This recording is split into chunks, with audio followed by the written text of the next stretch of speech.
right? You don't want to go to the streets, declaring that you can preach the gospel and then not know, where to find John Bro, in the New sorry to Testament. interrupt you, but holy frick. We do not read the New Testament enough. What are some of the things that you're like, oh, I was strapped in for that?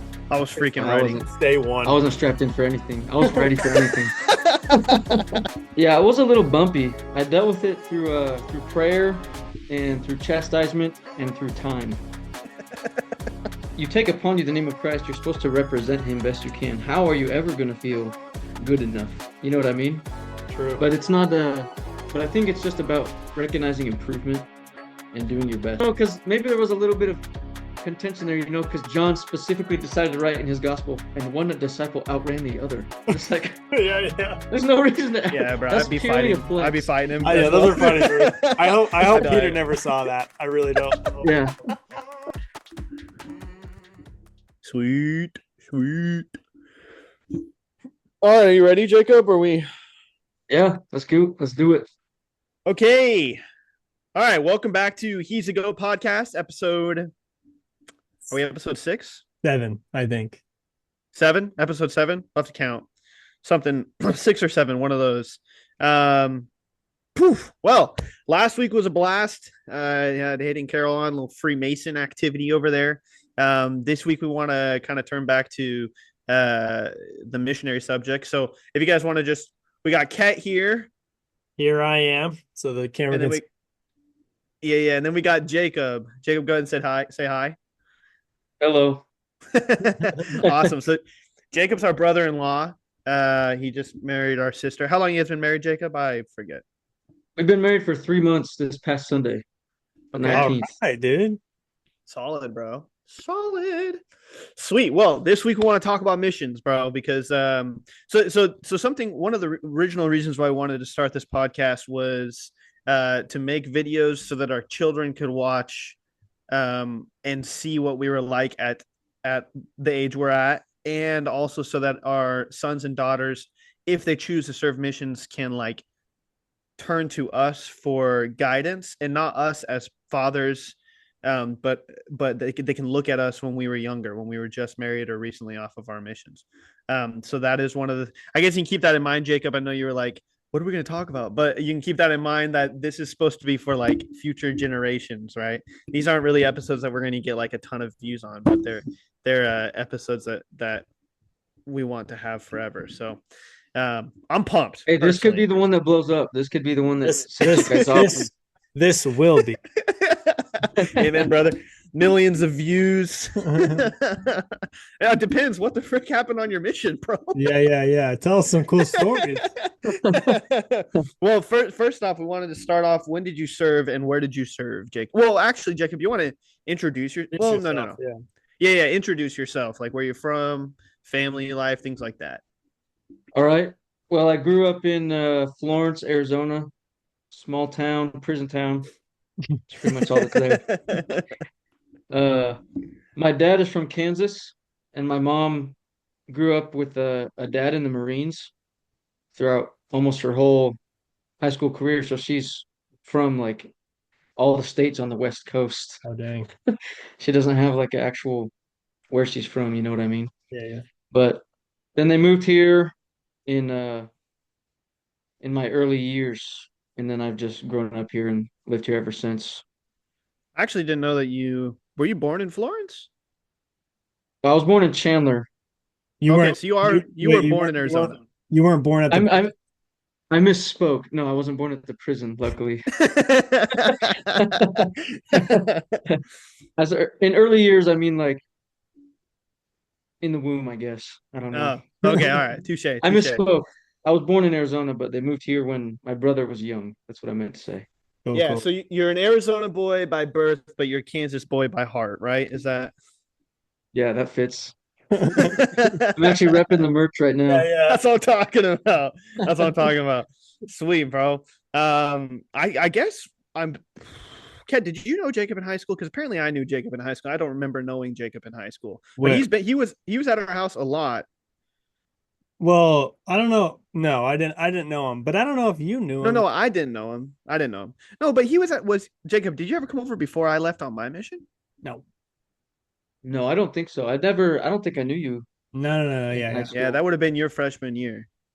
Yeah. Yeah. Yeah. So I met Freddie like junior, senior year. So Yeah, so Kat was already on a mission. yeah. yeah. Okay. All right. So But all right. when you came home though, I was hanging out at your house. Yeah, Right, right. That's what it you was. prominent Yeah. figure, bro. You were a character around the Anderson household. Yeah, I specifically remember we were at a Combs football game and like first time I met you, you like sat down and I was with your family in the bleachers and you were like, "Who is this guy? Can I have my family back, please?" Jeez. That sounds like Roy, bro. Yeah, dude. Mom, big fan of Jacob since day one. Yeah, true. So that's why I was like, hey, stop hogging my family, bro. I'm here visiting, but this is my turn. Okay, Jacob, when and where did you serve your mission? So I served from 21 to 23 in Knoxville, in Eastern Tennessee, Knoxville area. Yeah. Yeah, brother. Yeah. Is that like a dream or what? Oh, it was pretty awesome. But it was for anyone out west, I feel like when you think of Tennessee, you think like strictly only moonshine, overalls, and lawnmowers. But like it's actually pretty normal, fairly normal life. What Yeah, what's but there has to be more moonshine Oh over yeah, there. way more uh, moonshine than lawnmowers and overalls, but still, that's not all it is. Well, what was the catch to your mission call? Knoxville, Tennessee, but Oh, Spanish speaking. Ándale, pues. Yes. Apúrate, güey. Yes. Yes, bro. Spanish speaking in Tennessee. What's the Hispanic culture like? Like, is there pretty big presence out there? Yeah, the culture is more like it's pretty new. It's not like well established. There's very few multi-generational Oh, Hispanic really? Oh wow. So you got people a lot living of there. first Yeah, generation yeah, Hispanic people. That's so sick, dude. yeah. It was awesome. A That's lot what of I people coming to work and stuff in the fields, especially in like the rural areas. If there's any Hispanics, it's because they're like in the fields picking like peppers and stuff. dang. Yeah, Yeah. that's what I serving in so part of my missions I serve in South Texas, which is closer to Mexico, so it's like not like you would think there was more Spanish there, but in McAllen, Texas, I was just surprised on how much. And then I know missionaries that serve in Colorado and they speak Spanish, and it's like in Denver, there is full Spanish areas. Like no one speaks English. So thinking about people have this stigma like, oh, if it's stateside, there's gonna be a lot of English. And you're like, yeah, well, there'll be some, but they're calling you Spanish for a reason. Like there's a ton of Latinos in America and especially in the cities, man, that come to work. It's crazy. Yeah. Yeah. People get called to like freaking Salt Lake City Samoan. Yeah, Or Salt Lake City's a different beast, bro. Wait, so Jacob, when you got your call, what was your first like emotions? What were your reactions there? Yeah, my mission president, or not my mission president, my stake president, um, who you know is the guy who submits your paperwork to the first presidency of the church for approval, just for in case anyone didn't know what that was. And he told me he suggested that I open it by myself first. You know how there's usually that big reveal to your whole Yeah. family. He recommended I did it first, so I was at home and my mom was begging me, and I was like, no, no, no. So she was downstairs. I opened it up and I read like Tennessee, Knoxville, Spanish, and it just felt so right. And I was like pounding on the table. I'm like, yeah, let's go. She comes up and she's like, where is it? I'm like, I can't tell you yet. I like shut the computer. What the heck? So your stake president told you to open it alone. Well, he recommended. It wasn't like a Right. It you need wasn't a to do command this. from God. It was. Yeah, no. Wait, You better do don't you this, know? boy. Yeah, don't you know that the stake president's basically God speaking? Yo, Don't we know that? yo, What the deal is? can I have too much trauma over like interacting with anti-material? Don't you know that whatever your bishop says you should do it? Whatever it is. If he tells you to rob a bank, you buy a gun. Do it. That's part of That's our what- religion. Okay, bro. So Gosh. what are the difficulties, right? Because going on a mission, um, it's just not easy for anybody. Even if people say it's easy, like I feel like if you say the mission was easy, then maybe you weren't really doing your part, right? Like, so what were like at the very beginning, leaving and stuff? What were the difficulties of like having to pick up and take off and knowing that you're like, what were some of the things that you went through with that? Like early mission service Yeah, or like like first pre leaving? mission, just leaving. Well, just leaving first, like getting on the plane, Okay. preparing to get on the plane, things like that. Yeah, it was hard feeling ready or feeling prepared, I guess. Especially looking back, I don't regret it leaving when I did, but I could see definitely how it would have also been helpful to prepare it more, you know. I didn't in some ways I did, but in other ways I kind of, that's a big jump to stop thinking about yourself and only think about others for 2 years and keep the commandments on a higher way you've never done before in your life. Yeah. Yeah. Yeah. So what are the? Oh, go ahead, Kat. Well, I was just gonna say one of the we did a missionary video just talking about like tips and tricks, and it's interesting. People tell you prepare for your mission, and it's like you definitely prepare as much as you can, but just be ready because it's you're not gonna be ready, you know. Yeah. But it Oh, is true. Looking back, you're always like, wow, I should have done a lot more of this before I left. But yeah, dude. What would be some advice you give your old self? Like, what were some things that you just feel like you were underprepared for? I would just say I'll probably say strap in.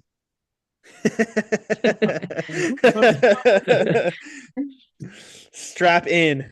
Can in you what expound way a is little that? bit? Like, yeah, yeah. Where are we at with that? Like, what do you mean? Strap in about what? Well, that's Ket's, he coined that term. So if you want Yeah, expenditure dude. When upon you're that, you about to have to go on a ask Ket. mission, to strap in, bro.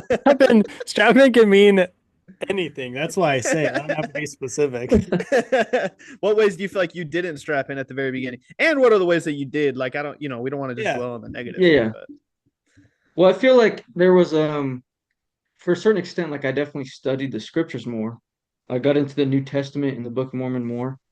I wanted to feel ready. You don't want to go to the streets, you know, declaring that you can preach the gospel and then not know, where to find John bro, in the New sorry to Testament. interrupt you, but holy frick, we do not read the New Testament enough. Like missionaries getting ready Bro. to go out, do not read the New Testament enough, bro. You want to know? Like, I was telling my wife's aunt, my aunt-in-law. I don't know, but I was telling I was telling her, I was like, the New Testament from Acts to Revelation is the it is basically like the handbook for the early church. Like you see like divorce, excommunication, you see the apostles being ordained or sustained, you see It's like the baptism. DNC. It's like the DNC of the New Testament. Yes, bro, of the early church. Anyways, I wanted to chime in on that because that is so true. Missionaries should read the New Testament before they go on a mission. I think you should read it, all the Gospels, all the way to Revelation, and then that's probably a good thing you could do before. But Yeah, anyways, I continue, agree. Jacob. Yeah. And that's a whole nother, we could go like for another hour down the New Yeah. Testament, uh, how it's underused and stuff. But was yeah, just and then like the difficulties was in a sort of not in like a sinful way, but before my mission, I was kind of in one way or another getting out all the things that I need to do because I'm about to go, represent an organization Yeah. and I need to be holy 24/7. So, maybe be a little more rambunctious or tease my brothers more or Mm, who knows what, just trying to get it out of my system, but wasn't exactly, like I said, it didn't really set me behind too much, but just a little bit of that, you know what I mean? yeah. Right. Yeah. I think there's a silver lining there is if you're um if you're willing to like go like the field is white and ready to harvest and you're willing to harvest, God will make up the difference, right? Like if you're like oh, I should have done this better or whatever. It's okay. God will make up the difference, but I think it is important to at least know what you could have done better. Well, But and I I like that, bro. yeah, and I think that's kind of what at least I'm trying to say when I say prepare to be not prepared is like, dude, you just need to go out there with with a desire to preach. And if you have that, like it'll end up you'll do what you need to do, you know. And I think, but I do think that people don't leave with that desire, and maybe it's different for everyone, but maybe that's a good thing to get before you go. And I think that's maybe where it's at, it's not necessarily how prepared can you be. It's like where's your desires at? Where's your heart at? Yeah. Like, What are are you, some of the Are things you, that you feel like you nailed, bro? What are some of the things that you're like, oh, I was strapped in for that. I was freaking I ready. wasn't it's day I one. wasn't strapped in for anything. I wasn't ready for anything. So was it pretty bumpy then at the very beginning for you? Like how'd you deal with it? Yeah, it was a little bumpy. I dealt with it through prayer and through chastisement and through time. Chastisement. Dang, bro. No, that's perfect. That is a perfect example. Like the three things that yeah. Anyway, to start That's your mission, just that prayer, chastisement, and what was the other and one? time. Time, bro. Yeah, dude. Freaking learn Spanish, bro. Yeah. Wait, so what like can you expound it all? Like without getting I mean, obviously don't want to get into too many like crazy details there, but like what were those things that you felt like you were chastised on or whatever maybe the only reason I ask this is because so many people, and I do ask this actually for the ex-Mormon subreddit and ex-Mormon like channels and stuff, they talk about their missions like it was just this traumatizing experience where they didn't ever feel good enough or whatever it may be. How obviously you just said that you needed chastisement and you felt like you everything we've talked about thus far is you being like I was underprepared and I wasn't as good as I could have been or whatever. How did you conceptualize that? Conceptualize. How did you conceptualize that? Like, How how did did you you like? conceptionize that idea? Well, how did you deal with that? Like, why do you think for you it wasn't a traumatizing experience versus the fruitcakes that it was traumatizing for? The fresas, bro. The fresas, Wow. bro. Well, I think it definitely well, I just want to first start off with that statement like you never feel good enough. I feel like I've struggled with that for the majority of my life. It's not just my mission. And I feel like in one way or another, I don't want this to sound maybe like what's the word? Like unproductive or unhopeful. But I feel like if you're living your life at a certain level, it's not healthy to maybe be depressed, but it's probably healthy to have a little bit all the time of like, what can I be doing better? You know what I mean? I agree wholeheartedly, and sometimes I need to be careful in the people I'm surrounded with because I'll say crap like that, and everyone will be like, "What? Like, why are you saying that?" It's like, but I do believe that, and I think for guys, especially for men. Yeah, Yeah. dude. I said the other day in a video, I was like, if you think you're the greatest, then you're leaving yourself zero room for improvement. So there has to be part of it that you're like, all right, I'm not the greatest. Like I gotta get better at other Yeah, things. yeah. There has to be a little voice in the back of your head with something to tell you to be better at, like at least one thing, you know. And once you're good at that one thing, find like I don't know, find another thing that because you can be better in every aspect of your life. But yeah, Yeah, definitely. And I think it's just I think too, once you decide to hate something, you start to find reasons to hate it. You know what I mean? Like if you hated the church and you hated serving a mission, you're obviously going to find every negative thing. But and like you take upon you the name of Christ, you're supposed to represent him best you can. How are you ever going to feel good enough? You know what I mean? true. But it's not but I think it's just about recognizing improvement and doing your best. Like you said earlier, uh if you have the desire to go and do your best, God will just take care of everything else. Like he's not expecting you to be Peter. You're a 19-year-old kid. Like you're not gonna raise people from the dead, most likely. Yeah, You're just gonna yeah. And Peter only did that after he denied Christ three times, cut off a guy's ear. Like he screwed up quite a exactly. bit before he did that. Dude, but Are there any like stories of you being chastised? Because I've got one I think I'd like to share. Well, Kind of shoot, you funny. go first. I have a few, but we'll let you go first. Yeah, he's got to judge. He's got to judge what level of chastisement there is. Dude, I'll tell Yeah. one after Ket as Yeah, well, yeah. so that Jacob can prep for this. But Yeah, the so one time we were on exchanges, my trainer first off, my trainer trained two people, me and another guy. So at the same time. And it was in my second transfer and he was a district leader also. So he was we were on exchange with the ZLs and the ZLs came to our the ZL came to our apartment and we were doing like comp study or something. And then out of nowhere during the lunch hour, this guy goes into our apartment and into our cupboards and just starts like clearing our cupboards. And we were like, what is this guy doing? And he was just like, are you eating this? And then he threw it away. And then he grabbed more and more stuff. And we were all just like, as greenies, we were like, what's happening? And and finally he was done. And he just kind of looked at us pretty calmly and he was like, uh, always make sure that you're living in a clean place, that your apartment's clean. And as I look back now and I really appreciate it, but then I was like, what the F? Like, had zero reason to just do that. So that was one where I got chastised by a mission leader or like a uh fellow missionary. fellow missionary. And Yeah. that's It's like another 20-year-old kid just sitting there yeah. like, hey, bro, I know more than you. Yeah, that's a little harder pill to swallow than a leader, like an actual leader. But and he was a leader. But anyway, so that was one of my stories. Yeah, bro. Dude, hey, did you want to leave the church after that and like blame it on the patriarchy and stuff? That...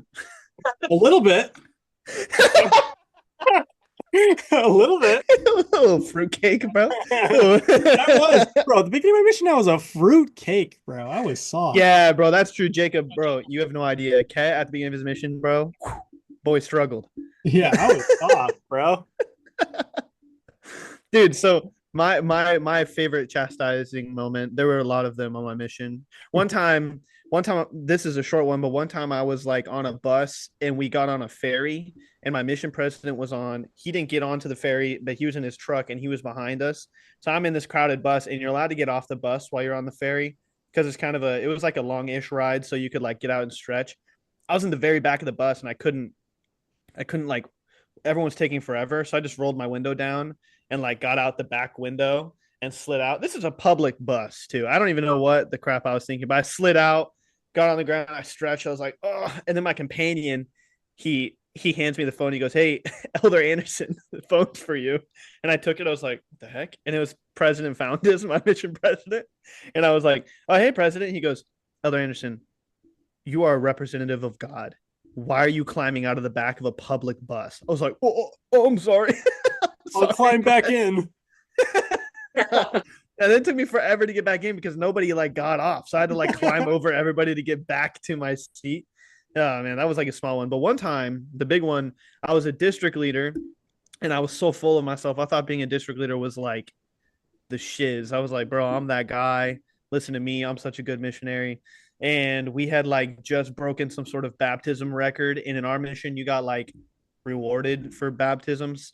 And so we had broken some sort of baptism record. And then we went to the ZL's house like the night before the P Day. And we got to go like our activity for breaking the record was that we got to go see some like it was called Tikal in Guatemala. So we got to go see some old ruins. So we got to the ZL's house on Sunday night. And then we get there, and the way it works there is weird. If you want to go to Tikal, there's no bus that like goes there and takes you back. You have to bring your own car. So we had to get a member to drive us over there or pay for a private bus to get over there, which we actually ended up paying for the private bus and all of our tickets and everything. And then we were sitting there and the ZL goes, hey, Elder Anderson, which he set me up. He set me up so hard. He goes, hey, we won't have any more food For And go ahead, Kat. you mentioned it was the day before. Yeah, it was Sunday. It was the day before P Day. So Sunday, we were leaving Monday morning at like 5 a.m. And it was like 10 o'clock at night. We were all getting ready to go to bed. And then the ZL goes, "Hey, Elder Anderson, there's no food up there at T Call." And I was like, "Why don't you guys have food like for us?" I don't know. I guess I just thought we were doing a zone activity. Zone leaders provide. And he's like, "No." And then he gives me money and he goes, "Can you run down to the tienda or the little store outside and pick up some food for us?" I was like, "But it's Sunday." And he was like, "It's fine." And I was like, "All right." And so I started going. He goes, "Whoa, whoa, whoa, go in P Day clothes so that members don't recognize you." And I was like, that should have been a red flag right there. Never, if you feel like you're doing something as a missionary and you're like, "Crap, I don't want to be recognized," that's a red flag. But so got in P Day clothes, went down and bought we were buying food and stuff. All of us in P Day clothes, me and my whole district basically, like only the ZLs and a couple other people stayed up. And when we were coming back to the main house, the APs were at the door. So we come back with our groceries full in our P Day clothes, and the APs are standing at the door, like looking at us. And I was like, "Oh, frick." And so we had like emergency meeting the next day, and we had to show up. We couldn't wear P Day clothes for all of P Day. And my mission president just shredded me to pieces. And then a 70 came and visited, and he got that 70 to interview me, and the 70 also shredded me. The 70 was like, he sat me down, and I don't know, Jacob, were you ever able to talk to a 70 on your mission? I believe so. Yeah. Yeah, it was. They're freaking powerful, dude. Kat, you were able to, right? They're intense, man. They're crazy. Yeah, dude. So I'm sitting in front of the 70, and he's like, "Elder Anderson." Well, first I started speaking to him in Spanish, and he goes, "Elder Anderson, if we're going to speak in that kind of Spanish for this whole interview," he is Latino, and he responded in English. "If we're going to speak in Spanish like that for the whole interview, we'll get nothing accomplished. Your Spanish is not good." And I was like, and then he was like, "You have the potential to raise this mission to heaven, or you personally will drag it to hell." And he just like put it on my shoulders and was like, "You got to fix yourself or else you're going to ruin the whole mission." And then he said something about like the souls of the people in Guatemala that I failed to teach would be on my conscience or something like that. Did you leave the church after that?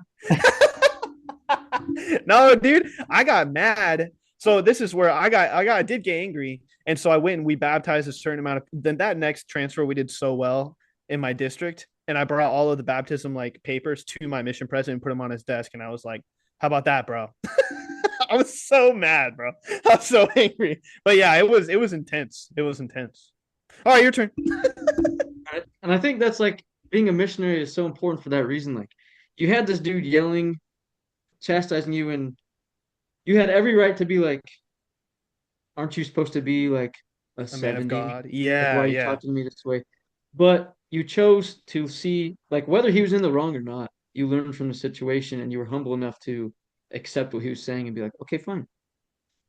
Yeah, don't Yeah, I'm gonna blush, go out and brother. work. Don't blush, brother. Yeah. Just get out and work, bro. Just get out and work. All right, I have two, if that's all right. Oh, dude, yeah, we got One, time. So. one from my mission president and one from God. So, not face Dude. to face. So the first one was I too like my trainer. I like looking back now, I'm like, okay, he's a good guy. I could see where he's coming from, but like in the moment, being a new missionary, and we butted heads so hard. Like, first of all, I wasn't ready to be with someone 24/7, especially another man. I'm like, no. You know how it says like you're supposed to be sight and sound? Yeah. I'm like, okay, on the other side of Walmart, I can see him, and if I yell, I can hear him. You know what I mean? Like, get me away from this dude. But and I was so prideful, and he would like correct me, and I didn't like it, and I never saw his taking the blame for anything, and in the moment, I should have been more Christ-like. But I specifically remember like he was dogging on me, and I said something to him, and he got all butthurt, and apparently he told the mission president because I had an interview with him, and he was like, "Never put down another missionary." And I was like, "What?"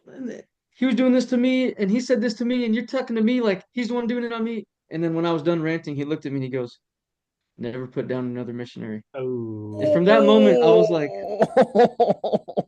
was like, it's not up to him how I react. You know what I mean? No matter what anyone does to me, I still need to be Christ-like. yeah. Dude, So I learned in that moment, I'm like, No, what a freaking lesson, bro. That that most people they can't even like they couldn't their brain could never understand that like the concept. fact like no, they were in the wrong. Maybe even if they were equal as me, you should bring him back in and chastise him and tell him what you just told me. He's like, that's that's none of your concern. What I yeah, tell him. Dude, that's exactly what Peter did to freaking John.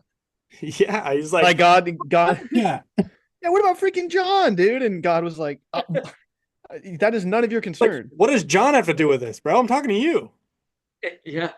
He's He's like, like, looks at me like, last time I you're not checked, John John, told you're everyone he Peter. knows me. That's last time I checked, he did not deny me 3 times. So I don't, Yeah, for real. Well, I don't know, because maybe there was a little bit of contention there, because John specifically decided to write in his gospel, and one disciple outran the other. It's like, Yeah, yeah. there's no reason to. yeah, bro, That's purely a I'd be flex. fighting him Oh, yeah, as those well. are funny, dude. I I'd hope be Peter like, never saw that. I really don't. Yeah, Peter never saw the Gospel of John. No, that's probably why John did it though, because John was like, "Oh, Peter's dead. All right, I was Yeah, I can faster than finally him. write I this. was more beloved than him. I was better looking than him." oh man. Dang, bro. Hey, wait. So whoa, that's it. So did it hit you like on the spot where you were like, "Oh, this is for me," or like, how did you take No, it? in the moment, I was like, you have to be kidding me, right? And then as I progressed and got more mature throughout my mission, I would look back on that and be like, wow, that was a defining moment for me, having integrity and being a Christ-like person. And I feel like that's the ultimate, not that I'm saying I'm ultimate, but that's one of the ultimate like signs of a disciple is that no matter what's happening to you, you're still Christ-like. Think about all the prophets that have been martyred and beaten, and they're not they're not retaliating when they probably have the power to do it. They're just suffering the will of God quietly, Yeah, what is humbly. it? It's Alma and Amulek when the people are being burnt and tortured um and Alma is like what no Amulek's like, hey, let's rock these people. And Alma's like retaliation isn't really like most of the time it's not Christ's that's not Christ's law. Retaliation is usually not his law. Yeah, and they Which is were they interesting. were they were literally constrained, almost constrained by the spirit to not do that. So it's like it's just yeah, that's a big deal, dude. Who who were the in the Brothers of Thunder, right? They were Yeah. like, let's burn down that whole city. And God was like, You're soft, bro. You're soft. bro, dude, oh, we should coin that. Like, if you're the one getting offended, bro, you're Oh, freaking yeah, soft, dude. and soft. That's a lesson you got to learn your whole life. Like, that's hard for me Yeah. still, Definitely. that's so sick, Jacob. Well, I'm glad you had a mission president that also had like the foresight to be like, all right, I bet the mission president as well was like, okay, I get that maybe his companion needs to be talked to, but your mission president had the foresight to be like, I'm just gonna talk to you, Elder Yeah. Packard.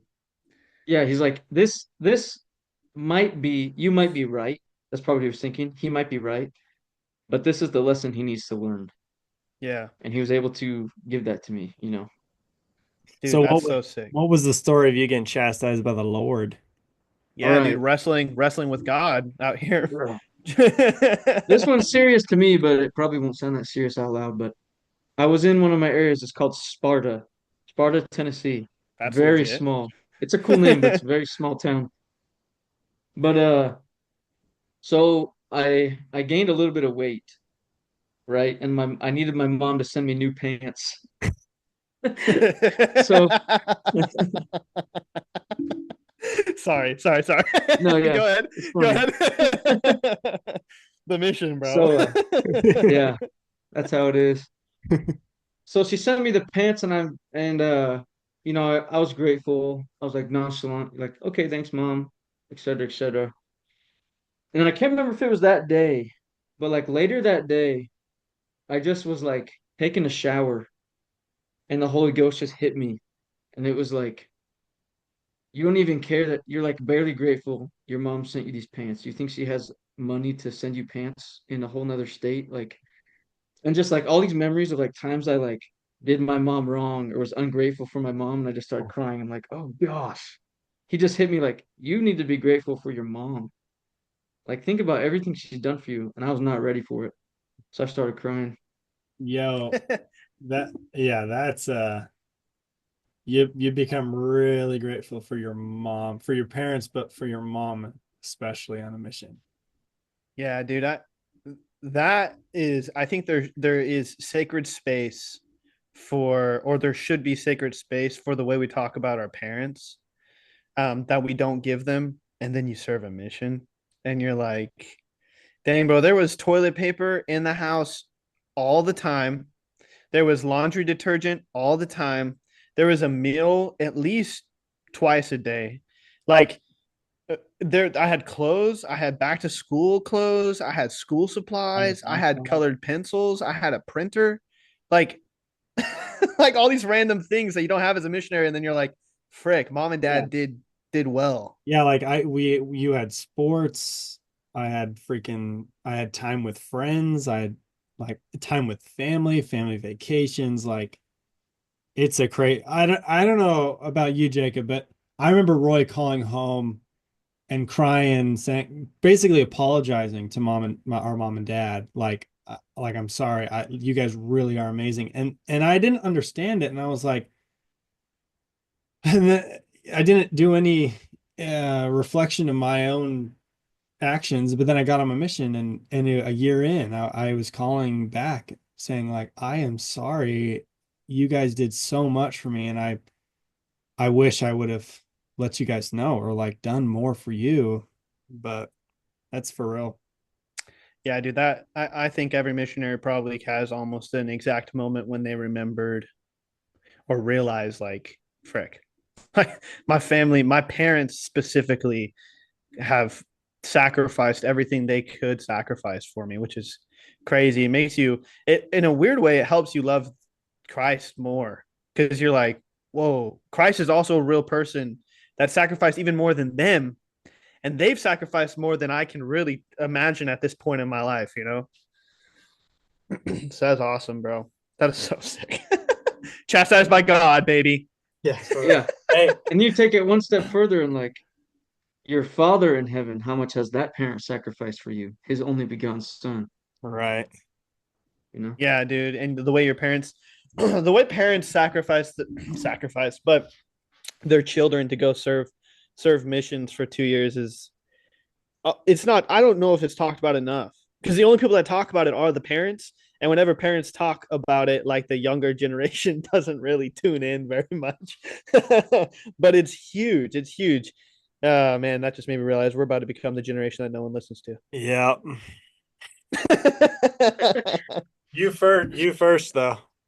It's true, bro. I'm about to get demoted so quick. My swagger is gonna be gone so fast. Once we have our baby, it's gonna be just peace out, bro. Oh man. Well, that's sick, bro. Were there ever any times in your mission? And I know this happened to me, and I think it happened to Kat during his mission. Maybe it was before his mission, but were there ever any times in your mission where you felt like your testimony was, like, you had to pull out that sort of truth and fight for it? Like, you were like, oh, I have some doubts here, I have some questions, or I have, like, how I don't know, anything like that. Yeah. Yeah, I had a it wasn't for me it wasn't not that I'm unique, but it wasn't like the I feel like usually it's like, oh, is the Book of Mormon really true? Or like, was Joseph Smith a prophet? For me, it was more like, what am I even doing here? Like I realized like, wait a minute, God loves all his children, and I'm trying really hard, but at the end of the day, if I fail to bring the gospel to somebody because I just didn't talk to them, at the very end, God's not going to let that person suffer because that's not fair. And he's a just God. So I just remember thinking like, well, if God's gonna take care of all of his kids, then what am I even doing here? Hmm. Like, am I even making a difference? Like, why does it matter? You know what I mean? Like what's my purpose out here if I already trust in God and Jesus Christ? Yeah, that's funny, bro. You went actually too far the other way. You were like, wait, God is super real, super loving, and this gospel is very true. So why the frick am I even teaching everybody if God's gonna help them out in the end? How did you come? Did you come to like a real conclusion there? Do you remember that kind of solving itself, or Um, in a way, yes. There's definitely some questions I don't have answers yet, and but I'm not gonna leave the church about it because I'll eventually I'll find out. You know what I mean? But I think partially the answer for me was like I may not understand it, but what I do understand is this passion within me to spread the light of Christ to others and helping somebody see the light and helping them be happier. And and for me, honestly, I mean, and this is a whole nother like segment, I guess you could say, but for hit it, me, bro? the answer was definitely mostly found in the temple, priesthood ordinances. Like once you start to connect all the dots, the more mature you get, you really realize like how important the restored church is. Like to put it bluntly, you do need the restored gospel and the priesthood keys to get to heaven. Well, the celestial kingdom, because heaven is every all the kingdoms. But it's like what we learned in the temple. That's not figurative. You actually need to know those things to get to the other side. You know what I mean? To get to the highest tier of the celestial kingdom. You need to Right. be sealed.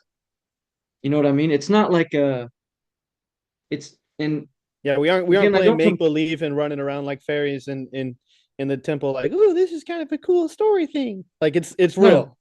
this is necessary. And I'm wondering, and I think mostly maybe, and I still don't have all the answers because, like I said, God's not going to let anyone slip through the cracks. But just that, I guess, helped me push forward, like, okay, this is actually important. And if someone, maybe even if they don't accept it in this life, the fact that it was presented to them might soften their heart enough that in the next life they'll accept it and not be so stone cold that they just reject it. You know what I mean? So just doing my Yeah. part, just trying to have faith, like, okay, this is for a reason. Yeah, Yeah, I I think think so. Go ahead, Kat. Go ahead. well, yeah, I think that we do believe that ordinances are necessary for salvation. That's why we do temple work. So it's like, are we, as a missionary, my stewardship, either I have an actual stewardship over the people in the area that I'm assigned to, and am I gonna let them, if they're ready, am I really gonna just be like, oh, God will take care of it? Or am I gonna be like, they're ready now. I'm the guy that can talk to them. Like I'm the guy that can invite them to make covenants. Like I am the guy right now that needs to invite them to make saving, do saving ordinances and make saving covenants with Jesus right now. I'm not gonna wait for it to Yeah. just be taken care of. Could you imagine getting back to heaven and being like, God, you had the restored gospel the whole time, and you didn't send missionaries out to at least try? Yeah. And God's like, oh, I'll take care of it later. It's like, yeah, but I suffered 80 years of my life without a shot. What do you what do you mean? And it would be even worse if he went to God and was like, "Hey, like why didn't you send me missionaries?" And he goes, "I did." Yeah, he's like that guy. And and I'm You're sorry like that eating cake in the corner. Like, what? It's like yeah, that guy right there. Yeah, bro. Oh, dude, going into the temple and stuff, that you said something that I want to kind of go back on, Jacob, where you were like, we need the restored gospel. And we talked about this a little bit last episode, and some people, we posted something about this actually today, and people have been freaking out about it. But like the early Christians, in the early Catholic Church and things like that, they had things like prayer circles, and they had veils that they stuck hands through and gave signs to go into places, and they had ancient plays that were sacred that talked about the Adam story, Adam and Eve story. People even say, I think it's Mark. It might be Mark. Mark was written down, according to historians, as a play, which is really interesting. Go read Mark and read it as if it was a play. That's why Mark is different and shorter, because it was written down as a ceremonial play. So, and by the way, if you haven't been in the temple, that's what we freaking do in the temple. We just talk about Adam and Eve and make covenants with God to do good things, to be good people. That's it. That's literally it. Stop freaking out. And so, anyways, the early church had it. Then all of a sudden, it kind of disappeared. But the Catholic Church still has some interesting things. They have. You ever heard of the? Have you ever heard the? Oh man, something of Columbus, the Knights of Columbus. You guys ever heard of that? It's a Catholic fraternity, and you should look up. Oh, dude, maybe I should look up the clothing. I don't know if it'd be appropriate to throw it on here, but they have certain clothing, a certain hats and clothing they put on. They have secret oaths and stuff that they make with each other. So it was part of the Catholic Church, and then evangelicals and Protestants come in. They're like, hey. We get authority from the scriptures, and then they just ripped out the last part, the apocrypha, because they were like, we don't like that one. So like the gospel has been janked, like it's been ruined and it's been tarnished, and that's why we need the restored gospel. Like we need it so bad. We need temples, we need the priesthood authority, we need proper priesthood authority, right? We need sealings, we need these things, and I don't understand why people can't have any nuance at all towards those things. Like these are things that existed in the Old and New Testament. Why did they disappear? Anyways, that's my rant. That's my. No, I got a question. How much like anti stuff did you run in Knoxville? Like, yeah, that's the South. Did you run into the? Yeah, is that part of the Bible Belt or? Oh yeah. Yeah. Oh yeah. I don't I guess like anti there was a few times. Well, Trying to think of like a good how many story. times did someone say, "You're not Christian"? A few times, definitely. And it's like, wait, you're telling me that the Church of Jesus Christ, and we're not Christian. Very Yeah, yeah. interesting. Hmm. How would Yeah, you dude. describe a Christian? Yeah, how would you? And then they described The like, hypostatic union, Yeah. Oh, the Trinity, the all in Trinity, one, one in all. dude, one They have essence. exist you ever everywhere. have you Don't exist ever anywhere. asked multiple people their opinions on the Trinity? No one has the same answer. No, no, Nobody. Bro, the no, creeds dude. don't even have the same answer. Have you ever read the Nicene Creed? Mm, mm, The no. Nicene Creed is just basically it's what kind of defines the Trinity. Oh It yeah, yeah, doesn't yeah, even yeah, yeah, yeah, it's yeah. like doesn't even make sense. One Like in it's just three, three in one. I'm like, I'm like, guys, you're thinking too hard about this. What makes more sense? Someone who's kind of the same person, but they're not, but they're three, but they kind of are, but they aren't, or just a Father, a Son, and the Holy I Ghost. know where he goes. Like, dude, and then they read things like, well, God says me and the Father are one. Well, in Acts chapter 3, Peter says that all of the followers of Christ are one. Do we all just morph together in some weird being like this? Yeah, that sounds like Hinduism a little bit. Yeah, yeah. bro, And then it I'm like, might be. maybe, maybe, man. And do they even like, if you would just like do a little dictionary search, what does begotten mean? Like, if they would just search what begotten means, it's right there, dude. Yeah, they have Like, What does it Christ mean? is the Hold up. Son of God. Begotten is like an actual like cre cre like intercourse. he did. I don't know exactly how that works with Bring Jesus, but it's typically like of a a literal man, birth. it says begot. It's a verb, beget.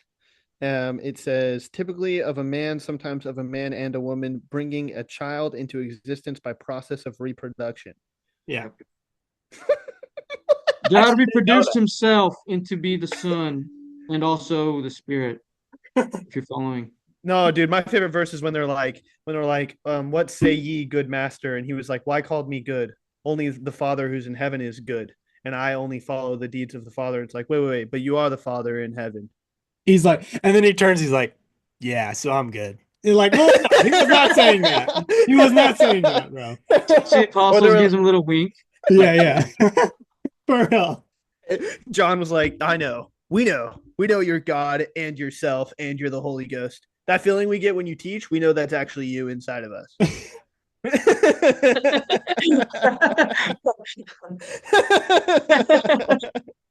Oh man, dude. Oh, All of the this is going into like thoughtful faith. Have you ever watched Thoughtful Faith, Jacob? With Jacob Hansen?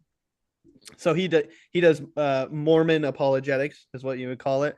And his whole thing is about this. Like if Christians argue like atheists whenever they talk to us, right? Like atheists argue against Christians, like there's no proof, there's no evidence, and then Christians just turn around to us and they're like, there's no proof, there's no evidence. It's like there's there's more proof, dude. There's more proof and more evidence. So I don't know what you're talking about. That's gonna get clipped. That's gonna, I'm gonna clip it. I'm gonna post it. Oh yeah. man, I'm dude. actually I don't know if you guys know this. Maybe because he's in Texas, but there are so many versions of the Bible. Well, Roy does. Roy knows that Yeah, too. bro. Yeah, Freaking like I got this NIV in my first area. yeah. I also have the red letter. I ruled with that one for a while, but this Yeah, bro. NIV, The Dollar Tree Red Letter New Testament, dude. I carried that around my whole mission, dude. It's oh yeah, gas. the red letter honestly is kind of nice Yeah, sometimes. it is. You can see Just exactly where Jesus is talking. Yeah. And we need to yeah, do it. I wish we made a red letter Book of Mormon, bro. dude, I have said that exact phrase before. Would We be need a so red letter sick. Book of Mormon. That would be so sick. In fact, we should. I know this. I know this. I don't think it's frowned upon. We should actually do that. Yeah, we got to get a little bit more creative with our books of Mormon, our copies of the Book of Mormon. Genuinely, like we need to start making these things cool again. You know what I'm saying? Like cool leathering, cool like words on it. Let's throw some Latin in there. Not even because no, let's throw Egyptian. Let's throw Egyptian in there. Just some original Egyptian. Let's throw some hieroglyphs in there, bro. We already have that though Yeah. in the Pearl of Oh, Great. true. No, that Pearl of Great Price, bro. Hey, dude, can we talk about this as well? Can we talk about this as well? People are like, there's no such thing as Reformed Egyptian. So you're telling me that Egyptian was spoken in one dialect and there were no branches off of Egyptian at all in the whole world? No, that's like me saying like there's Spanish and there's no such thing as Reformed Spanish. Yeah, it's not called Reformed Spanish. It's called Castellano, and they don't even call it Castellano. They just call it Spanish. And then people who are in Latin America look at Spain and they're like, they speak stupid Spanish. And people are in Spain look at Latin America and they say they speak stupid Spanish. Not, It dude, doesn't have a name. not even that. Like from Mexico to Guatemala to Argentina to Yeah. to Colombia to To Cuba Texas, to the freaking Dominican Texas, Republic to Texas to to Knoxville. Tennessee. Like Yeah, Yeah. dude. And I There's think, so many. Go ahead. yeah, Go ahead, no, Jacob. exactly. Like even within Spanish itself, like there's so many differences. And I think people forget that in that time, Egyptian was like the English of today. Like that was the language of like commerce and right. trade. Because that was like the big kahuna was in Egypt at the time. You know what I mean? The Egyptian Empire. Correct me if I'm wrong. I've heard that No, yeah, yeah. before. So No, it's no, like, that is true. Lehi, or sorry, I shouldn't say Lehi because it's there. We don't have like documented proof it was Lehi, but the rich people in Jerusalem, they traded with Egyptian, and so or Egypt, and so when it says that Nephi was taught in the language of his father, it that's I mean it's It would make sense that someone who was rich in Jerusalem was speaking Egyptian. needed to speak Egyptian. and it would make sense if someone anywhere in the world in our day was to write a book that was important. And they wanted to spread the message to as many people as possible. They would probably write it in English. Yeah. You Yeah, know what I'm saying? even if they were from Spain, and if someone said, I'm writing um, in a non-perfect English or in a reformed English, right? Because they speak Spanish and English, or they speak Portuguese and English. Or they're from the South. Oh, dude, Yeah, freaking go to the South, exactly. talk about reformed English. It's almost a Yeah. whole dialect, Yeah, that's what I'm right? saying. But what do we call it? What we just call it Palacha, English. bro. Yeah, it's still English. You can call it that. That's how, dude. The Reformed Egyptian thing bugs me so much. Like people are like, it bugs me so much. Anyway, I Like, could go down that road for hours. yeah. No one's gonna sign off on that though. So you're telling me that there couldn't have been a language that was reformed Egyptian. No one's gonna be like, well, no way. Zero, no way. That's never gonna happen. It's like, Yeah, no, they're gonna be like, well, I mean, like, yes, there was, but in all this, and then it's like, okay, all right, let's just say that there's a possibility, okay, and drop it. Can we throw some nuance in there? You don't have to say I'm right, but can we at least agree that the Egyptian they were speaking in Jerusalem was not as pure as the Egyptian spoken in Egypt? Yeah, I mean, as if on in the front of the Book of Mormon, Nephi was like reformed Egyptian. It's like, no, Yeah. Joseph came up with that name. Like, Yeah, dude. I wish you would have said some sort of Spanglish. I wish we would have just said like Hebription. Really thrown people off, dude. Oh man, dude. Well, hey, we got a little bit more time.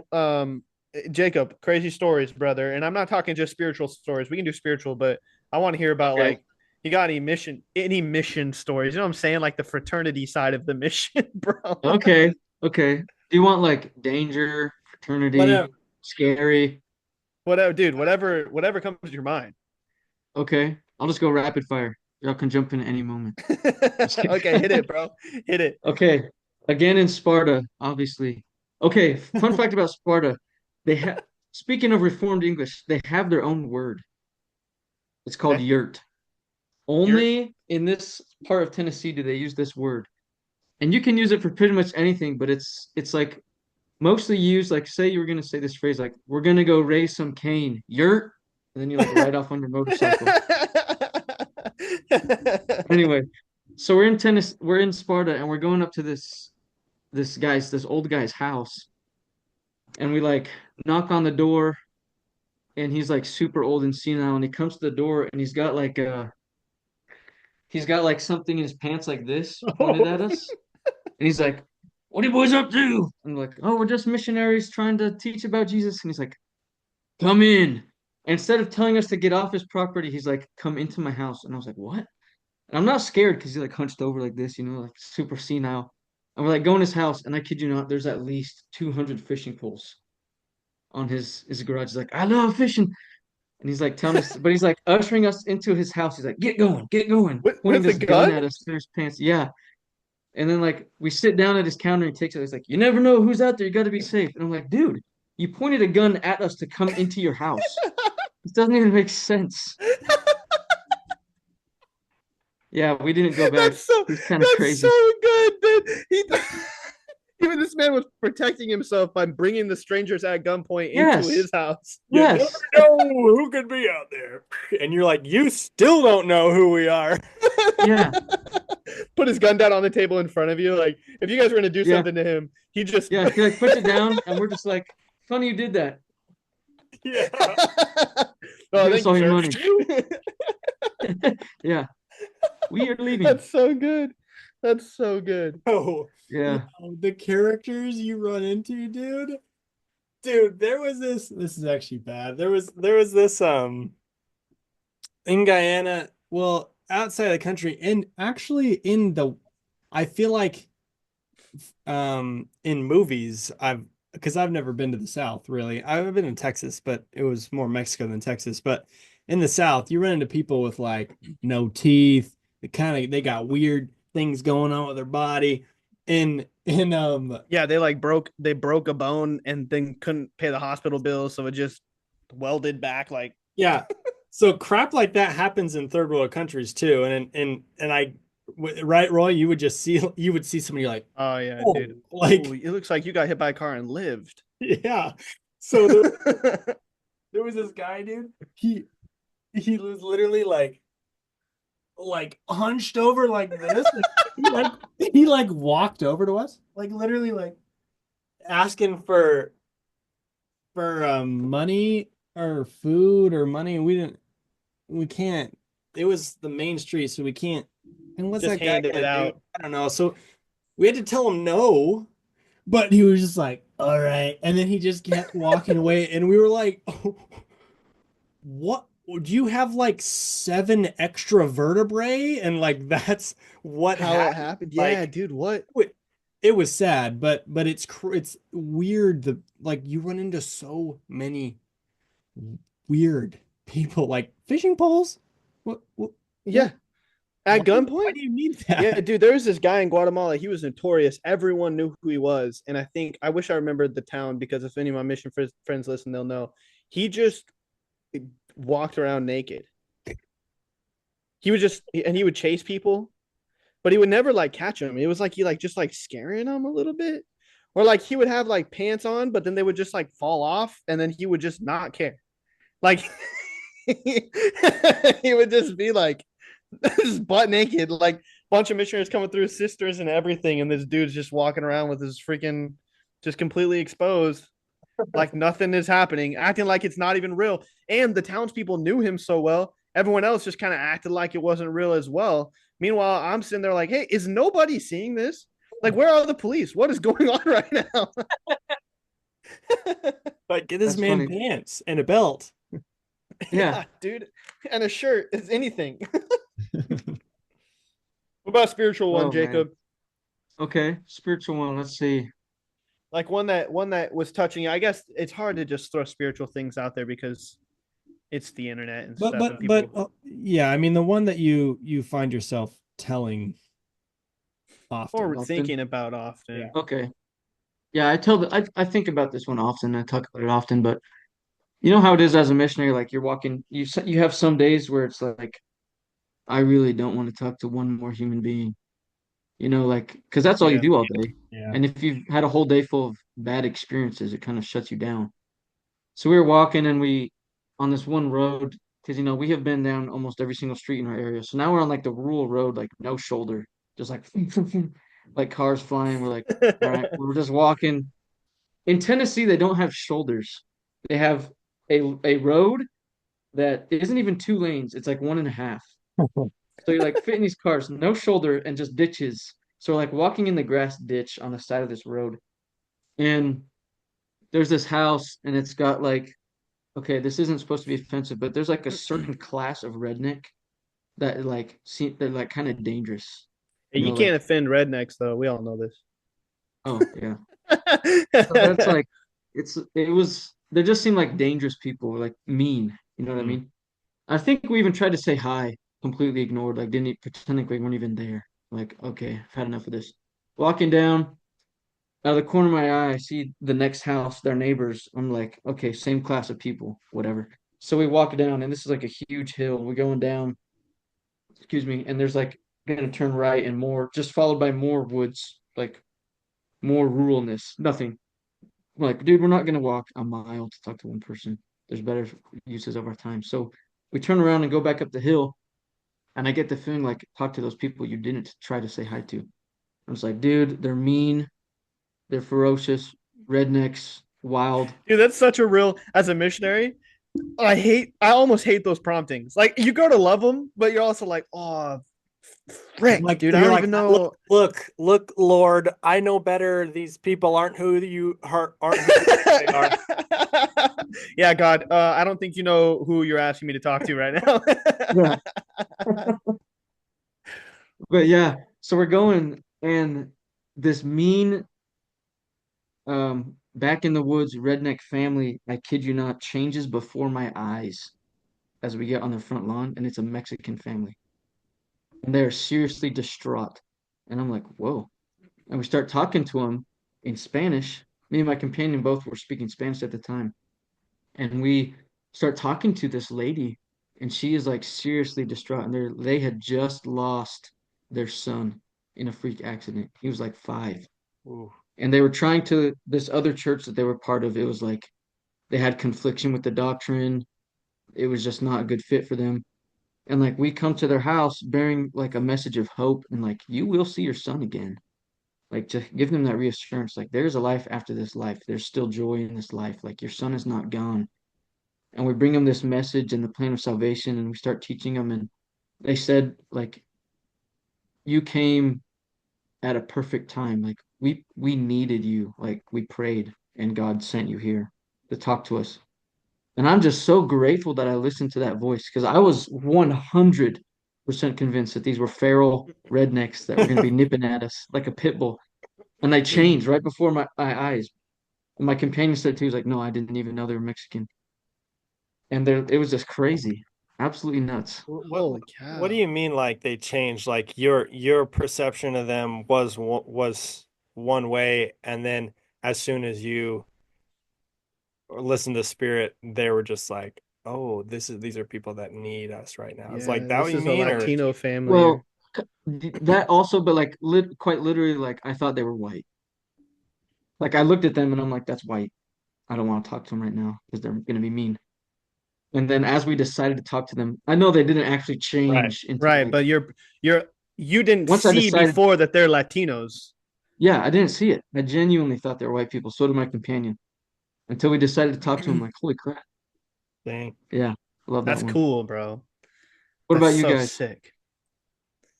Uh, Oh, dude.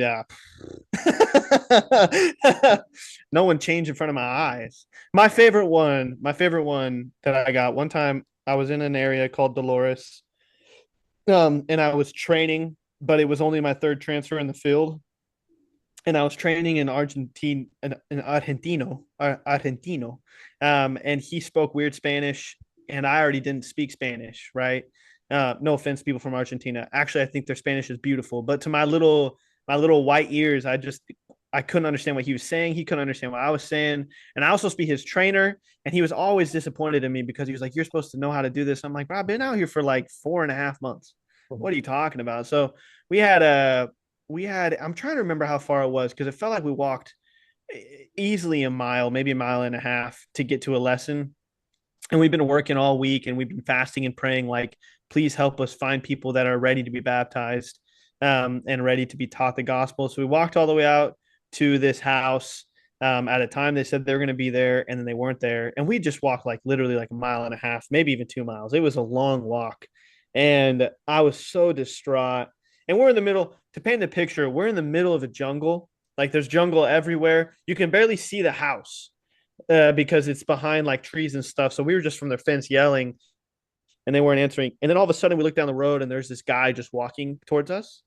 And I was like, where did that guy come from? Like it's a long road. So he walks up to us and he just tells us like, hey, Elder Anderson, or not, he didn't say my name, but he goes, hey, elders, you guys are sent by God, and you need to know that. You need to remember that you're sent by God. And I was like, thank you. And he goes, as long as you keeping on, God's going to bless you. So you guys need to both just work harder. And I felt the spirit so strong. Like it was intense. And he left. And just as quick as he'd appeared, he disappeared. Like I didn't know I couldn't really see where he went. And I was like, I remember my companion being a greenie, and you know how greenies are, but he goes, dude, that had to have been like, was that an angel? And I was like, nah, that was just a regular person. But anyways, for the rest of the transfer, we worked real hard. We ended up getting transferred together to a new area, whitewashing the area together. And whitewashing's tough because you just don't know where you're going at all. And we said a prayer that we'll be able to find somebody. And I still remember to this day, we said a prayer and we said we'd follow the spirit wherever God wanted to lead us. And we turned right. We were walking down the road, we turned left, and then we turned right. Then we kept walking and we turned left again. And we kept walking and we took the first right. And as we're walking down that first right, I'm starting to lose a little bit of hope because I was like, are we just walking in zigzags? Like, what's going on? That dude in our new area was sitting on his front porch, shirtless. And he's sitting there and we walked up and he goes, elders. And we were like, oh my gosh. Like, we didn't know this guy's. We were in one area and he was working in that area, but he lived in a different area. We got transferred together to that different area. So he comes flying out, gave us both a big old giant hug, which was kind of awkward because he was shirtless and he was like sweaty from working and stuff. And he goes, come in. He said something about like, I knew when I'd left you guys, I'd made a mistake. And I was hoping you guys would come back to me. And so we came back to him and he and his whole family ended up getting baptized. It was him, his wife, and his two children. And they all ended up getting baptized. It was cool. For me, it was a testament of like, how did God, I mean, he he really put that together. Like, just I'm gonna let them meet, and then when they're ready to teach him, they'll find him again. And it was just, I don't know, it was so cool. It was truly a miracle. I couldn't believe my eyes when I saw him. Like, I gasped. It was an audible, like I was like, like, Elder, is that the guy that we saw? And he was like, yeah. And it was so cool. That dude actually, he used to play. He played an instrument for his church. Is like he's part of an evangelical church out there in the band, and the pastor came to him and was like, we'll raise your wages. Don't get baptized in this church. And he didn't know we were there. We were listening because we saw a group there, so we didn't go in their house, but we listened on the outside. And he responded to that guy, to the pastor, and was like, I'll do what I believe God's telling me to do, and I know this is his church. And I was like, oh, it was so cool. And the pastor just kind of left, and he was angry at us when he saw us, and we walked in. We were like, dude, we're so excited. It was awesome. It was an incredible experience. That was like one of those, like, oh, I'm just a missionary. Like, God knows where his people are. I'm just a little guy out here. Dang, that's awesome. Kev, you got one you want to end with your story, and then we'll kind of do a little close here. Yeah, yeah. Mine doesn't have to do with somebody that we taught and baptized. There was this family in Sophia, Guyana that Brother Bentic. He was the um first or second counselor in the branch presidency or whatever, and he uh he and his wife were just so amazing. His wife would cook the missionaries lunch every single day, and she also was during that time in remission from breast cancer. So Oh, geez. she only had one breast. The one got removed because she had a massive tumor in it. And the thing about that in the Guyana, it's like a survivor of cancer is like, how do you even Yeah. survive?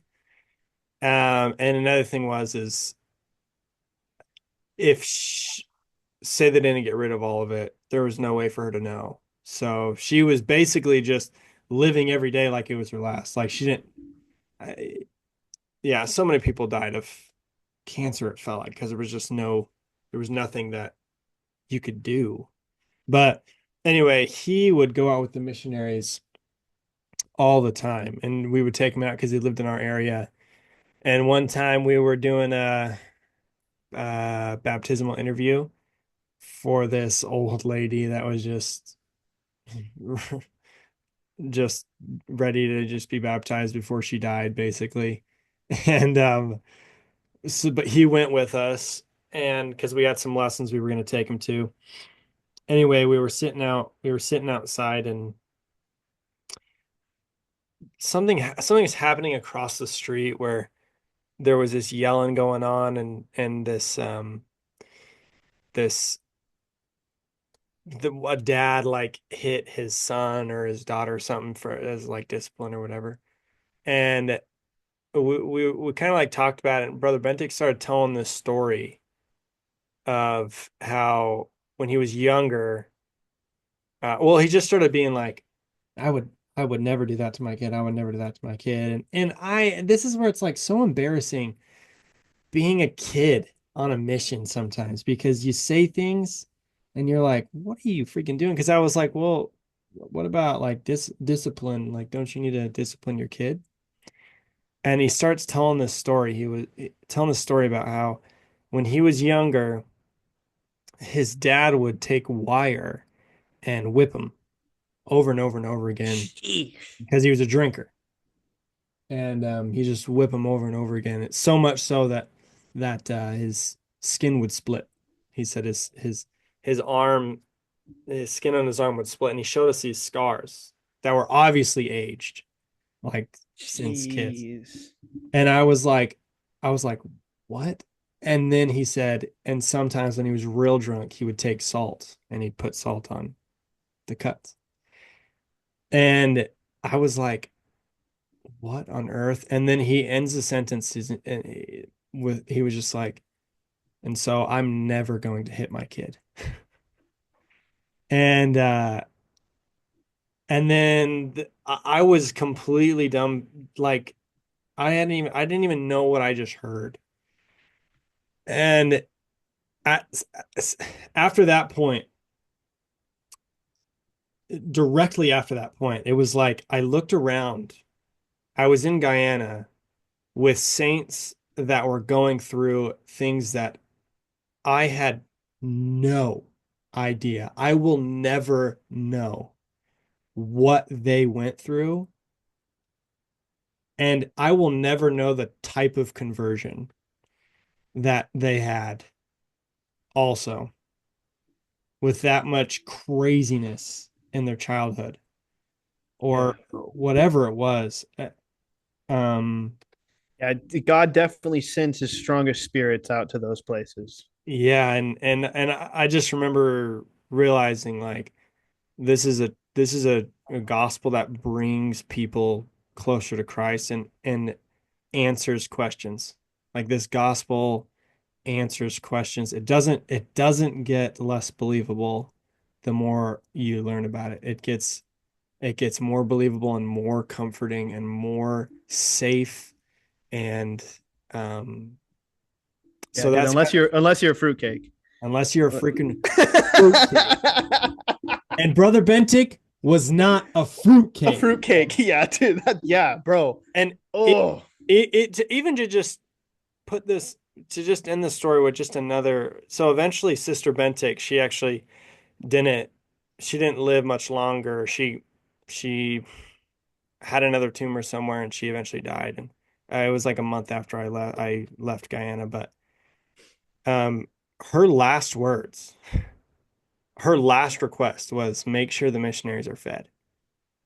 oh my It's like gosh. it's like people don't understand the dedication to the gospel and the work of salvation. I don't understand it. I know they did more than me. And I just hope one day I'll understand the work like in that way. Yeah, dude, we have people over here in America like frustrated about doing their ministering assignments. Meanwhile, people in Guyana on their deathbed are like, is the work progressing? Yeah. Like am I doing my part to when I die to look at God and say, I literally went till I dropped. Like I literally did everything I could. It's Sheesh. it's amazing. I love that family, but anyway. Jacob, and I know we're kind of it's been an hour and 20 minutes or something, but how was coming home for you, Jacob? Like can you talk about that for just like just a second? Like what were your feelings? How did you have to cope with anything? Like how did you get over that? How did you overcome that obstacle, I guess? Yeah. Thank you guys for sharing those stories, Kat. That was really touching too. It makes me think about, putting it on the table. But definitely like the first time I can imagine actually sobbing in the literal use of that word. I remember I came home, it was all kind of surreal, like, wow, I'm actually going home. And I didn't really cry leaving, but when I got home from the airport, someone had put like welcome home on the garage door, and I started crying. I don't know what it was. Probably just reality, like, like I'm done with my full-time missionary service because it's kind of a one-time opportunity. You know what I mean? And in those final months of your mission, you really, I feel like I speak for the majority of the population of missionaries. You really would rather be doing nothing else than giving your all to God. And then I saw that welcome home and I'm like, crap. So I started crying. And then I remember when I got released as a missionary and they made my mom take off my tag. And Yeah. she was like, no, I can't do it. And I was crying really hard because it just was like I'm finally, it didn't feel good, to take it off. Well, don't cry now because you're gonna get me going. Well, bro, me and Roy have already cried literally about mom taking off our tag. Yeah, that was not easy.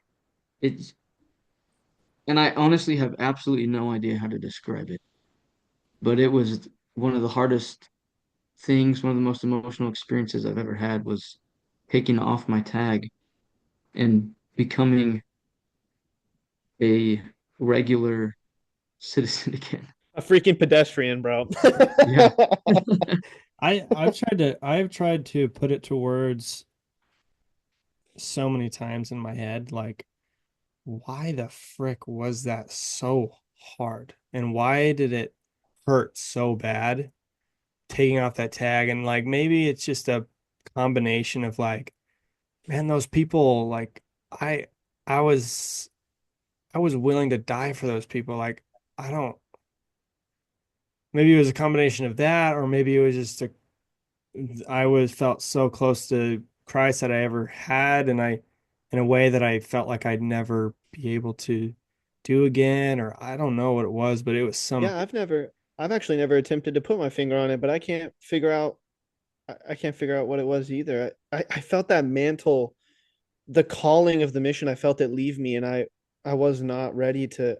I loved being a missionary. I wanted that calling. Like I really, really wanted to have to get up in the morning and teach the gospel like every day. I loved it. I grew to love it more than I genuinely more than I loved um, living. Like it was, if I could have died doing it, that I would have preferred that. Oh man, that's awesome. Dude, one time, I know we're trying to end. No, no, One you're time good. I think my cousin brought it up, but just along those lines, like as a missionary, I feel like you are willing to die for the gospel. But he said one time, he was like, so many people say, like, I'm willing to die for Jesus or I'm willing to die for the gospel. But I've been reflecting on it and am I willing to live for Jesus? I'm like, dang, because that's well, more intense. and You know what I mean? maybe that's the deal is we were ready to die and now we had to live for him. Like we were ready to die for him and now we had to live for him. And that's kind of a hard thing to do, but That's a harder calling. Yeah, coming home from the mission, I think that a lot of missionaries don't understand or don't realize when you come home and that tag is removed, you are given a new calling that is way more difficult if you actually if you actually step up to the plate. Like, are you going to be a provider as a father and as a husband? And are you also going to fulfill all of your callings and pay your tithing and go to church and stay there for the 2 hours and do the things that you need to do your ministering, listen to your parents, be an example for your siblings, and love people and teach the gospel? Like, are you willing to take on everything else? Maybe not that that is why I was crying because I was not anticipating that, but maybe there's a little bit of me that the mission got easy. Like all I have to do every day is wake up, read my scriptures, walk and teach the gospel. That's legit. And then all of a sudden I came home and it was like shattered. Like, yeah, that's not what you're doing every day now. That's only like a part of it. And it's yeah, still just as important. yeah. Well, is anything else, Kat? Anything else you want to ask, bring up? Jacob, you got any last words? I All mean, right. Go yeah, ahead. I was just gonna say like kind of what you just barely said, but it doesn't end there, dude. That's and I think we're all um catching that drift a little bit now. All of us being married, Roy, you got a kid on the way. It's like, all right, that this is like I don't. This is it, dude. This is where it gets real, you know.